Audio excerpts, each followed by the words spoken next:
Good morning, everyone. Welcome into another edition of the Spotlight Omaha podcast, where we take you around the city of Omaha, introduce you to local business owners, influential figures, and people who are making an impact on our community today. We're brought to you by Pixel Fire Marketing. Pixel Fire Marketing is a locally owned marketing firm who specializes in website design, creating social media ads, and engaging your business online. If your business can benefit at any of that, check out pixelfiremarketing.com today. Joining me inside the Pyramid Contractor studio today is Mike Worrell and Sheri. Guys, thank you for being here. We appreciate it. Oh, Thanks for having us. They are the author. Next 24, it's a brand new book hitting shelves throughout the Lincoln and Omaha area. And I want to talk to you guys. Mike, we'll start with you. Yeah. When you get the idea to write this book that's based on empowering people and making their lives better, what was the inspiration for you? Well, it's to give you a little bit of history. I'm from Lincoln, but as I was growing up and in my life, I was the youngest of three, and I was one of those surprise children, you know. Got one of those? One of those. But, so my parents were a lot older. What I want to point out is what I saw some things very young. My mother died when I was 19 of leukemia. My sister was 13 years older, but unfortunately, due to problems in her life, became an alcoholic. My brother died of alcoholism. My dad struggled after he lived 30 years longer than my mother. Sure. But was not a quality of life. And sometimes I saw things throughout my period of life where people struggled. You know, when we're all young, we want to be those heroes. We want to be those football players, those coaches, doctors, lawyers, whatever the goals may be. But sometimes things pull you off course. And that happened to me. Things get pulled you off course. Well, longer in life, and especially through COVID, you see such dark things happen where people don't communicate anymore. You're blindsided a little bit. And I realized for my own self, hey, this is not the way I want to live. That's not how I want to think. That's not what I want to be. And I thought to myself, I want to put my own personal story into a book. And that's what Sheri and I had put together. Was it difficult for you to do that? Very difficult, because it replays back the past, replays back things in your life that you remember that maybe were painful, maybe were struggling. Mm-hmm. But it was the best process I ever did. The reason, I want to point out, the reason why I did this, put this together, was looking back on watching my brother and my sister and my dad continue to dwell on the past and pulled them back. You think about this. We live and we die. What type of legacy do you want to leave in your life?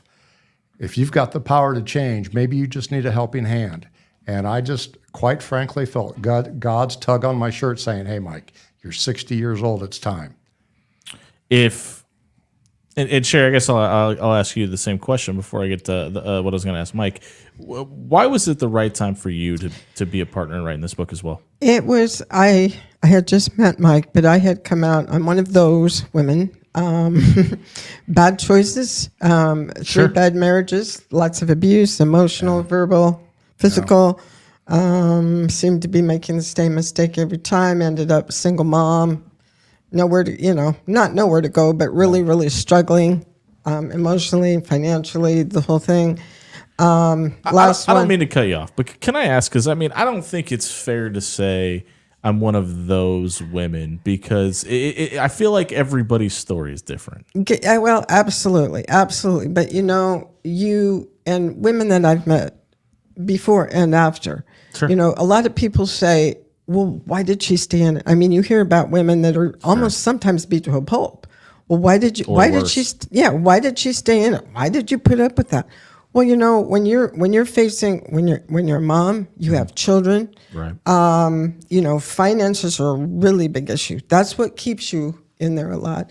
Plus, there's a lot of different emotional and personality issues that's all you know. I mean, and I'm going to be brutally honest with you, when I was in elementary school, and this was way back then, early 60s, where this wasn't heard of, but I was sexually molested my 5th and 6th grade year by our principal. I think unfortunately it happened a lot more than it was just talked about back then. But it was taboo. You didn't talk about it. Mm-hmm. My parents, there was 3 of us kids. My mom had, like Mike, an oops baby.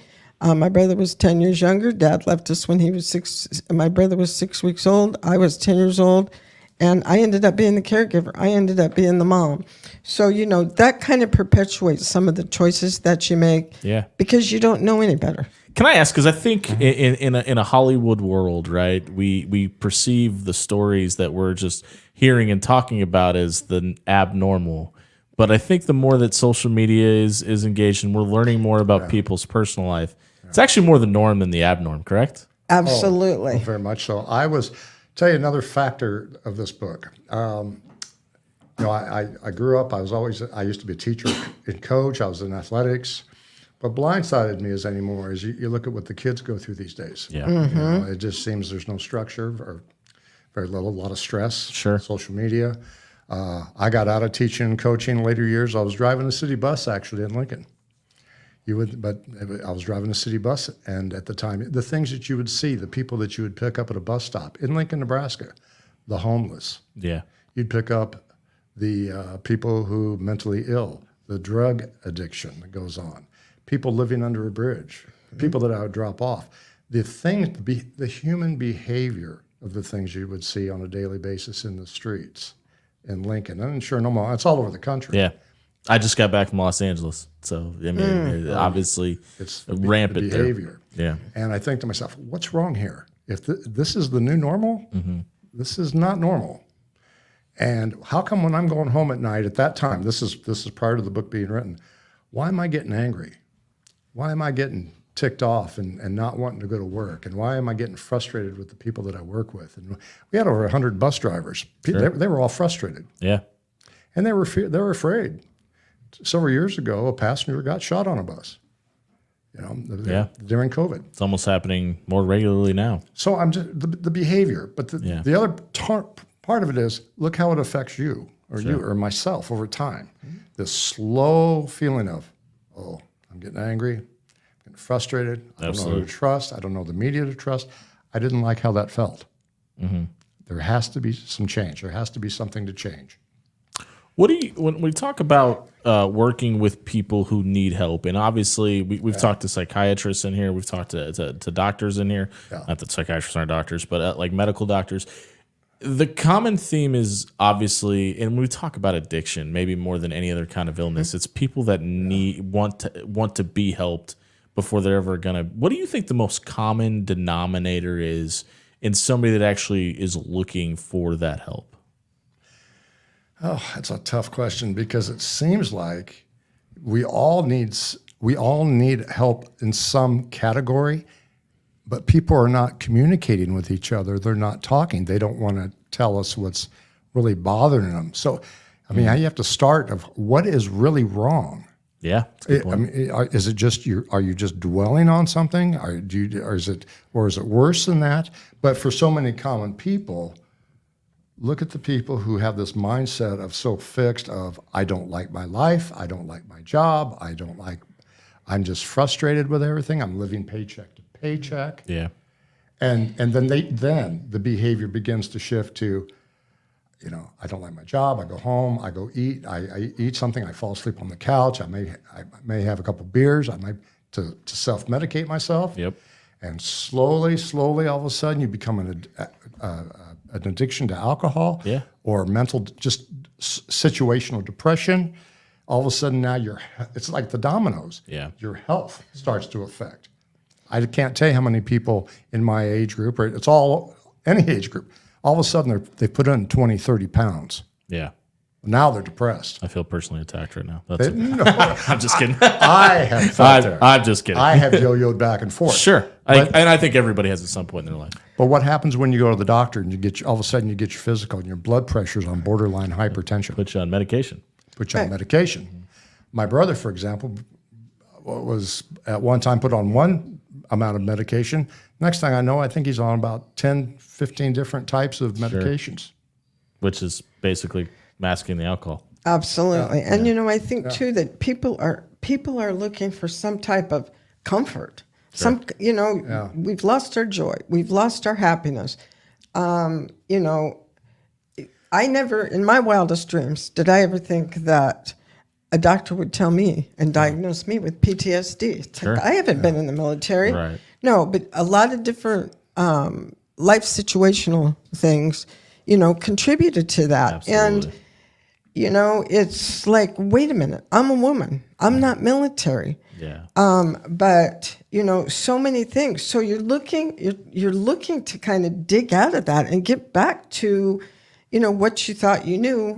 Yeah. But like you said, social media is such a big thing right now. I mean, good and bad. Right. And we look at our kids. We have grandkids, and you have kids, Jimmy. Sure. And look at the bullying that goes on. Look at some of these kids that I'm terrified to send my kids to school. Absolutely. I really am. The suicides. Yeah. Well, I have grandkids in high school, and 3 years ago, they had a friend from their youth group. You'd think going to church, everything would be great. He committed suicide, shot himself in the head. Yeah. Life's tough for everybody. No, and we have to, not just for us. And we wrote this book, but it's not just for people in their 30s, 40s, 50s, and 60s or whatever. I mean, there's a lot of things that apply to high school kids that adults can take from this, that they can start teaching their children that they're different. There's different ways. And I want to do a disclaimer here. By no way, we are not mental health counselors. We're not psychiatrists. We've lived the life. It's a blueprint, and not to step on your guys' toes and talk about your guys, but it's a blueprint on how you guys climbed out of the hole that you were in. Right. Absolutely. Right. And we're catching up with Mike Worrell and Sheri Tills here on the Spotlight Omaha podcast inside the Pyramid Contractor Studio, talking about Next 24, the book that they are the authors of, that is hitting shelves in Lincoln and hopefully coming to Omaha soon. Before we talk about distribution and how people can find the book, I want to talk about when and why it was written. You guys chose to do this at a time where it was, universally unique to the human population as far as the COVID pandemic. Why, Mike, why was it the right time to write this book during the pandemic? Well, I think just from, my job, as I said, I was driving a bus for StarTran, which I love the job. It's a fantastic city job, which you need a job. Shout out to them. But when you observe people's behavior and it's no fault of their own, it's the situation they're in, they're unhappy. But it's not just the people that we might pick up. It was all over. The employees were getting frustrated. They were isolating. I was living in an apartment. No one talked to each other in the apartment building. You know how eerie that was during COVID to walk into an apartment building. You walk down the hall, all the doors are shut. I had people that would hear noise. I'd be coming home. People would look out their doorway, put their head back in, shut the door. Nobody knew each other. Nobody talked. Yeah. And I thought, this is all right. To answer your question, the reason why it was the right time when I turned 60, and I started listening to some motivational... See, I wasn't going to ask all that. But. But then you just realize, boy, time is short. Sure. Do you remember hearing Les Brown, motivational speaker? Let me share what he said. I'm sitting here listening to this, and everybody's probably heard this before, but I will share it. It's his deathbed speech. When if you get a chance to look him up, because this will be the trigger, he says, imagine being on your deathbed and your hopes and dreams and ideas are standing around you. And they look at you with sad, lonely eyes. And they say, we've been with you forever, but now we must die with you. Just pause and let that sink. Sure. That triggered me. Because everybody's going to be in that moment at some point. That triggered me. And I thought, I am not... It's just a point where that clicks, where you say to yourself, I am not going to let this pull me down any further. And the old statement of, I just felt God's tug of, you can make a difference. You can incredible when you can feel it. You could tell a story. Or are you just going to continue to live this life and just drift through it? And what's your legacy going to be? What are people going to remember you by? And I just refused to be average. Did you always want to be an author? I never thought about it. No, I wanted to be a football coach and teacher. I taught high school and coached football and track, and I got out of it when I was too young because I did not expect all the negativity that you get as a teacher and coach these days. It's incredible, isn't it? Oh, it is. It's and obviously, and everybody knows this, we're inside going vertical out here in Gretna, and we see it all too often as well. Sheri, for you, why was the pandemic the right time for you to work with Mike and be an author in this book as well? Well, I met Mike at the end of COVID. But I have 3 daughters. My youngest daughter was special needs and very medically fragile. Okay. She So a had very difficult time for her. I'm sorry. So the pandemic must have been a very difficult time Oh, for her. let me tell you, she was at a very, she had a very rare genetic brain disease that was progressive, and by this time she had progressed to being in a wheelchair. I'm sorry to hear that. Thank you. And you know it. And I'm former medical. I mean, I'm medical, Sure. and I was researching all of this. But still, there was that fear because there were so many unanswered questions as far as COVID itself It's the great unknown. as a virus. Yes. Yeah. And so, you know, I had to protect her. I mean, isolated doesn't even begin to cut it from what we did. I mean, I barely left the house with her. Yeah. And, you know, in the Depression, of course, then once again, I worked in oncology and worked with a lot of research nurses. And so I was watching everything, which was good and bad. Because, Right, yeah. Yeah, you're getting Don't all Google sorts of anything. You different- probably yeah, died that's- 4 days ago. I mean, there was nice. Yeah. There was nice. I was up till 4 or 5 in the morning Yeah, it's because I was terrifying. so anxious. Yeah. You know, because I didn't know what to do. Anyway, met Mike after that, and I had just gone through a very, very, very, very bad divorce, domestic abuse. We had to leave. My daughter and I had to leave for protection. Was living in my oldest daughter's basement with my special needs daughter in a wheelchair. Yeah. I mean, you know, about as low as you can go. Right. And met Mike, and we became. I mean, we talked for a couple of weeks before we even really met. Yeah. And he's like, you know, you're in this bad place. He was pulling out of a lot of stuff too, a bad relationship and stuff, and then all the COVID junk. And he said, you know, I'm thinking about writing this book. And he threw me out the first chapter, which is all he had at the time. And I was like, I mean, the tears just came. It's like Feels like this, 100 years ago, probably too, right? Oh, yeah. It's like this is so needed right now. And we were asking our friends and family, what do you think? Oh yes, you guys have got to do this. And he said, well, this was before, but then he said, I want you to do this with me. And I'm thinking, well, I'm not an author. But you know, life experiences. And he told me the Les Brown story. And you know, we all go through, we grow up, we graduate high school, then we're expected to either get a full-time job or we're expected to go to college. Most of the time, if And we then go figure life out at 18. yes, it's There you like, go. you know, That's- I'm 18 and I don't know what I want to do the rest of my life. I was emancipated at 15. Yeah. And so for me, you know, it was a lot of similar stories to what you guys are telling right now. And when you're 15, you're like, oh, I got to go to school and pay rent. It's, you know, it's kind of it's kind of a big wake up call. Well, let me just say this. Here's the puzzling question. I kept noticing people keep complaining. You can read a book. Yes, you can go. I could go to the bookstore and buy a book, but it would just talk about one topic. I couldn't find a book that was talking to me in plain, simple language. huge deal. But the other part was, you know, this all sounds so simple when we sit here at the table, and this is what I've noticed. But when you watch people's behavior, why does the patterns keep repeating? Fear? Yeah, I don't know. I think it is a lot of fear. I think they're afraid right now to step out and try to change anything. Yeah. And I'm just so convinced that if you don't take on those fears, you're just going to fall short. I think you can make that comment and you know, apply it to every single form of life. Because one of the questions we commonly ask in here is, what piece of advice would you give to a future entrepreneur, someone that's looking to start a business? And almost every single person has said, if you're afraid, just do it, because there's always going to be a reason not to. And I think you could say that about leaving a bad relationship, about taking a new job, about going to college, or what have you, and kind of apply it across the board. Well, here's another puzzling thing to me, because I think, have you been in athletics? Yeah. Yeah, in athletics, and of course you do your show in athletics. I've always been in athletics. I've always admired the philosophy that football, for example, the coach, the players coming together as a team, the common goal, practicing together, learning together, supporting one another. You used to hear the story.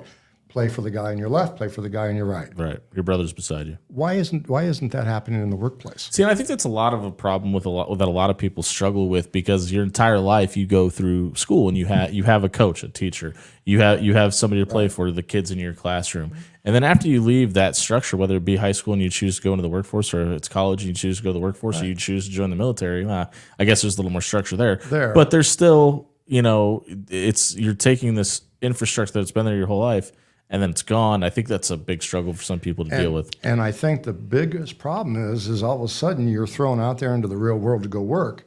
You're battling people within the workplace. Yep. And I think it also comes at a time where it's also around the age where people are usually starting to find alcohol and find ways to self-medicate and things like that. Yes. So- yes. And it's, but you've got to take that leap of faith. Yeah, sure. Everybody has something inside of them that, even as a kid, you can ask kids, what do you want to be when you grow up? But because of responsibilities and how things evolve as you get older, there's things that are expected of you and things that you feel you have to do. Sure. But if you have something deep inside of you, that's been put there, even if you're working a full-time job doing one thing, and here's a prime example, and I'll try to make this as quick as possible. You're fine. My doctor's office, I was in there about 3 weeks ago, and they have a new little nurse, and we got talking, and she told me that we're talking about music, and she just loves opera and opera singing. And I'm like, oh, cool. I said, do you sing? Well, yeah, I do, but I'm not good enough. I'm like, how do you know? Have you ever tried? Well, no, because I'm afraid to try because I don't know where to start. I'm like, get yourself a voice coach. This is one of my favorite stories because I've been told so many times, and here's another problem, is other people haven't achieved their dreams, so they want to tell you can't. And absolutely. And it's projecting, and I was told to not apply at the World Herald straight out of high school because they would never hire an 18-year-old kid, and I got hired. I was told not to apply for Yahoo Sports because they weren't going to hire somebody with the limited writing experience I had, and I got hired. I was told you can never break into the Omaha radio market as a first-timer, and that's where my first show was. And it's incredible. If I didn't try all of the things I was told that I couldn't do in my entire life, who knows what I'd be doing But today. you're showing that inner drive. Yeah. You've got that inner spirit that says you're not going to let yourself get stopped. But many people don't know how to regain that. Well, I think there are people in their lives that they trust to tell them, oh, you can't do that. And then it just automatically squishes that dream right there where it can be. Yeah, and we're catching up with Sheri Tills and Mike Worrell inside the Spotlight Omaha podcast here inside the Pyramid Contractors studio, brought to you by Pixel Fire Marketing. I want to talk about the book itself because obviously we are trying to help people, but it also is a business, and you guys are trying to get it in front of as many people as you possibly can. Currently, you can pick up the book in Lincoln at the South Point Mall, but you're trying to get it into the Omaha market. What have been some of the struggles as far as getting the book into Omaha? Well, the struggle's just really been in most stores is we're not a big name, quote, author. Sure. And Yet. of course, yes, you can buy it. Yes, you can buy it. Yeah, thank you. You can buy it online. You can get it on Amazon and Barnes & Noble, but we want to get it on the shelf. Luckily, the Barnes & Noble in Lincoln were wonderful in allowing us to do our book We did a book launch, signing. you'd call it, and put it on their shelf. But there are some just processes you have to go through. Some of the smaller bookstores, it's just really space, time, and money that they struggle with. Sure. So, and I think since COVID, a lot of brick and mortar stores, especially the local small businesses, which I'm sure you've seen on this show, is that they're struggling. I want to point out, though, the thing is, I didn't want to be because I see a lot of independent authors where they say, "Oh, I wrote a book." That's just the beginning. I don't want that book to just sit on a shelf. It's got to grow legs. And it's got to move. Yep. Yeah. Well, I want to ask about networking because obviously you guys are in Center Sphere, and I think it's been anybody that's come in here that didn't know about networking before they started their business, it's completely changed. How have you guys seen Center Sphere change the business side of things? We didn't do Center Sphere yet. Okay, sorry. So no, you're fine. We're fine. I've seen you present at a couple places. still Correct? moving. Yeah. Okay.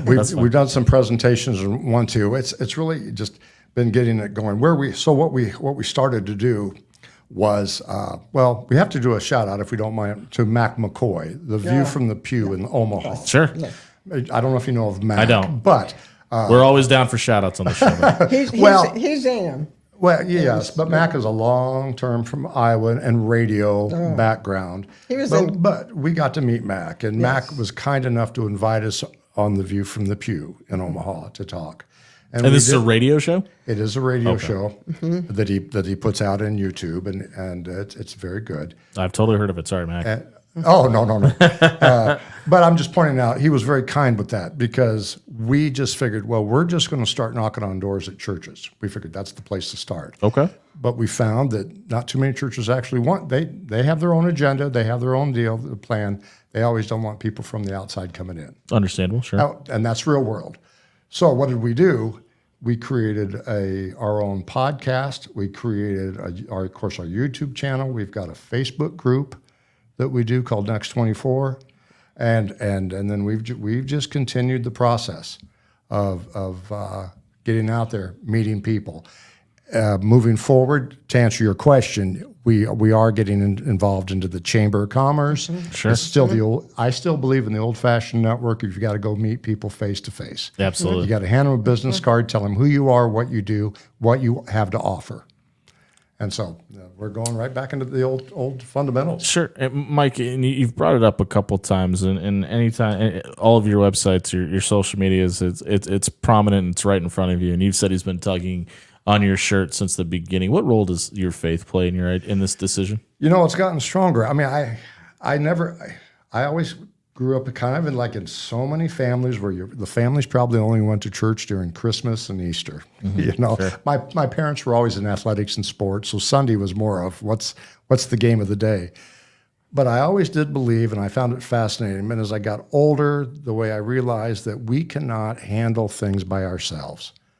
And once I really got into this and understood that I need to understand the Bible more, I have to be more. Pretty good book itself. I have to be more. I have to be so much more humble to understand that there's a greater power than me. Is that tough for you at first? Yes, it is. Yes, and see, in my day, and I don't know if you ever did, but in the old days, when I say old days, when I was a young kid, my parents would sit around a TV when you only had 3 channels. You had the ABC, CBS, and NBC. And black and white. Black and white, and Billy Graham would come on. Yeah, I don't know. The wrestler? No. Okay. Not Billy Graham, the evangelist. Okay. So it's like, wait, what? But yes, I know you would think of the wrestler. Yeah. But Billy Graham was always on television. And again, I listened to this during COVID, and it was just, his message was simple, that to the people, we're all sinners in this world. Yep. Our hearts are dark. You know, we need to understand the meaning of the cross. They're so fundamental. It's just understanding the meaning of the cross. Open up your heart and do that where you accept God and Jesus into your heart. And it's just fundamental. And I realized at 60 years old, there's so much I don't know. That's when I started to really just trying to start reading and understanding and gaining some knowledge. And it's amazing. It's a book that's old as time, but you can always learn something new out of it every time you open it. And boys and I don't want to ever sound like I'm trying to be a Bible thumper or preacher. Well, here's another curious question. Why is it when we bring up this subject anymore in society, people don't want to talk about it? I think it's because the notation of what Christians are now is kind of so skewed and it's so driven in hate that it kind of gets lost even by some people of faith. That book is written out of love, and a lot of the problem is people would rather be right than sound right, or sound right than be right. Yeah. And instead of opening the book and reading from it, they preach what they believe. Absolutely, and it's also, you have so many Christians, and like Mike, I grew up every Sunday in church. I mean, my grandparents made sure that we were in church every Sunday as kids, and but then as I got older and stuff, I went through a lot of things. And in my 30s is when I really found that relationship with God. Which I'm so thankful for. But, so many people, even people that I know that I've gone to church with, Christians, and I use that term loosely, it comes down to anything. It's like, if you're going to talk the talk, are you going to walk the walk? Yeah. And I think that's true not only for Christians, but I mean, just people in everyday life. I mean, Absolutely. If you're going to own a business, are you going to pay your employees on time? If you're going to, if you're going to try to help people, are you going to stick a camera in their face while you're doing it and put it on your social media for your benefit? Right. Things like that. Well, there's some fundamental things, and you brought it up earlier. You said in the future you'll be talking to Coach Osborne. Mm-hmm. I look at him as a role model in many ways, how he used his belief and strength and faith to get him through difficult times. Sure. Mm-hmm. Talks about it openly. Ron Brown. Yep. Same situation. But I think all of us can go back to the core fundamentals of what do I believe? What is my faith? And what would God want me to do today? So there's questions to ask yourself. What does God really want me to do today in this situation? And I think if you pause and you bring love into it. That part's very important. You know, in coaching, I've known coaches who coaches used to do, they call it tough love. Yeah. Where they'd grab your face mask and hit you around. But, some people talk about bring love into your decision making. Maybe you'll coach a little better. Maybe you'll be a little kinder. Sure. Maybe you'll be a little more passionate about what you're helping that individual. So I think some of these fundamental skills makes our heart a little better. Yeah, and we're catching up with Mike Worrell and Sheri Tills, authors of Next 24, here on the Spotlight Omaha podcast, brought to you by Pixel Fire Marketing inside the Pyramid Contractor Studio. We're kind of hitting that point where we tend to shut it down for the day. Is there anything about Next 24 that we haven't mentioned that people should know? You know, it is. I want people to know really that this book is just meant to be like a playbook, just a fundamental book to where if you need a helping hand, you just need someone to reach out their hand to you to get off your knees and back on your feet.